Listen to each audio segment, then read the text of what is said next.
This particular story involving Michael Irvin talking about his rapping son who calls himself Tut Tarantino just provides me with yet another opportunity to highlight just how unsavable the so-called black community is. Because in this video, you have Michael Irvin desperately trying to save his son's life, even though he's, sort of playing it for laughs and jokes. Because he was doing an interview. He did a couple of interviews where, obviously he was there to talk about sports, and somehow the subject matter of his son came up. Now, I know when he's on the show with Skip Bayless, the subject matter of his son came up because Ja Morant quote tweeted a tweet from Deion Sanders, talking about inspiration. And then that set them on the path to talk about, people playing gangster. As we know, Ja Morant did that despite his upbringing. And then that's when Michael Irvin brought up his son, which again, he's brought up before. He brought him up on the Dan Patrick show. And basically, in a joking tone, he talked about how his son, raps the hardest songs, even though he was brought up and raised in a gated community, because we know that Michael Irvin's a very successful NFL Hall of Famer who's had a broadcast career since then. And so, in no point in his life did Michael Irvin's son grow up hood or ghetto, but it further highlights what I've been talking about. How widespread this wannabe gangster, thug mentality culture is, particularly in the so-called black community. Because you'll have Negroes who never committed a crime in their lives, or that were brought up in gated communities, still wanting to project this sense of being a thug or being a gangster, which goes into the fact of why they support gangsters and criminals in real life, not just in rap. Because as you know, the so-called black people that vote, they're overwhelmingly in favor in the criminals' side. In fact, if you dare to bring up criminality, especially when it comes to so-called black people, that's when they'll throw out the white supremacy bullshit. But anyway, in terms of Michael Irvin trying to save his son's life, he's trying to expose his son so everyone can know when his son is rapping, he's not really trying to be a thug, or that he's not really a thug. And it reminds me of the Gilly the Kid's son situation. He was murdered because he too rapped the thug gangster crap. Because again, that's what rap has become. Quite frankly, that's what rap mostly has been since gangster rap entered the picture, which Special Ed highlighted in a recent interview that he did, talking about how the NWA helped destroy and ruin hip hop. Because of course you have your conscious rappers here and there, but the overwhelming persona and reputation of rap music and so-called hip-hop culture is a music and a culture that embrace gangs, thugs, murderers, pimps, players, and whores. And that's just a fact of the reality of it. Just look, you got the hood ratchet rappers like the Sexy Reds and Cardi B's of the world, and then before them, the Foxy Browns and Little Kims. And you have all these drill rappers, and before them, you had the killer drug dealing rappers of the 90s, and the Jerry Curl gangsters of the late 80s. And so this unfortunately isn't just a genre of music. This is a way of life for a lot of liberal Negroes in particular. And I do believe Michael Irvin broadcast this information about his son to, again, save his son's life. Because, again, like as I stated before, unfortunately, you have a lot of so-called black folks that follow this rap music and hip-hop culture. They don't view it as just entertainment.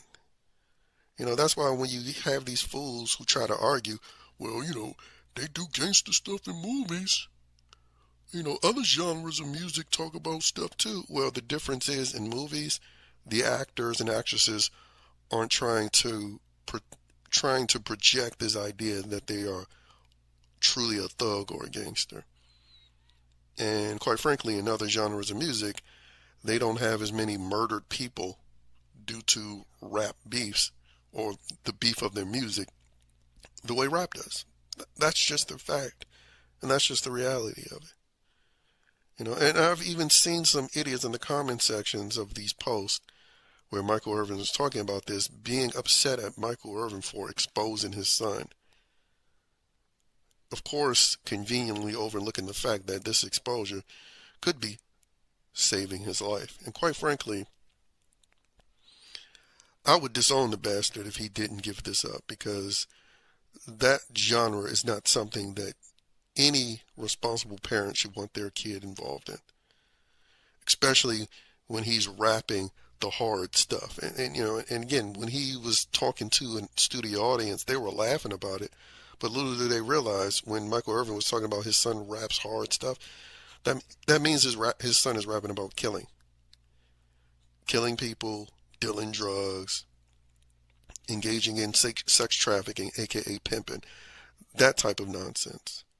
The type of nonsense Allen Iverson was talking about while he was making millions of dollars in the NBA.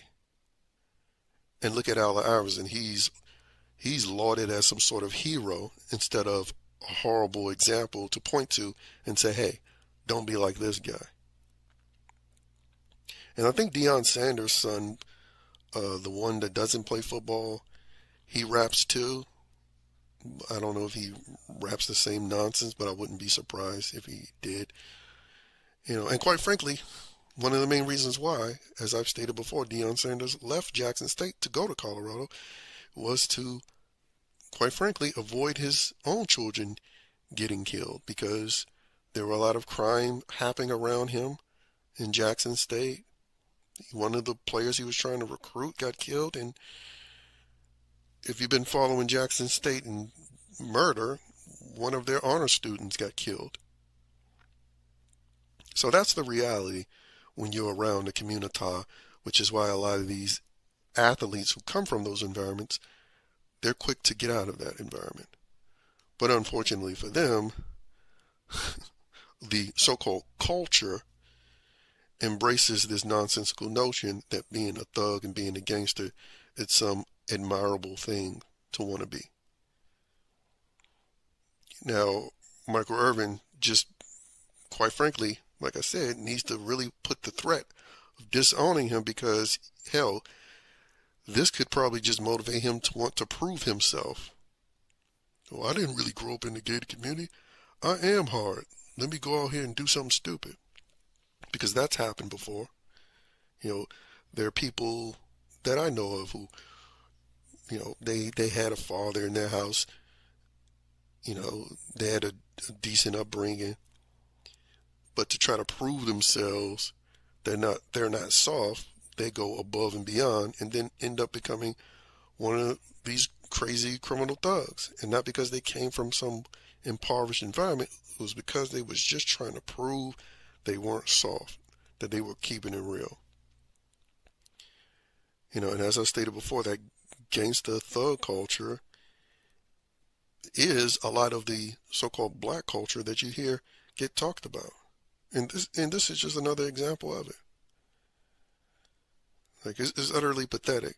And I guess the closest thing that that's similar to this outside of so-called black people is when you have these Caucasoids who, get on the internet and try to present themselves as edgelords or based. I mean, that's like the most similar thing, which is why, again, when I was talking about the Ripperverse situation, I found them to be very similar to wannabe gangsters and wannabe thugs. But the only difference is these wannabe gangsters and wannabe thugs get themselves killed quite more often than the edgelords do. But, yeah. When I was watching these videos, though, of Michael Irvin talking about his son, to me, I saw in a joking manner, presented in a joking manner, I saw a father desperately trying to save his son's life. But anyway, I guess we'll see how this turns out, especially if he continues his King Tut Tarantino persona in rap.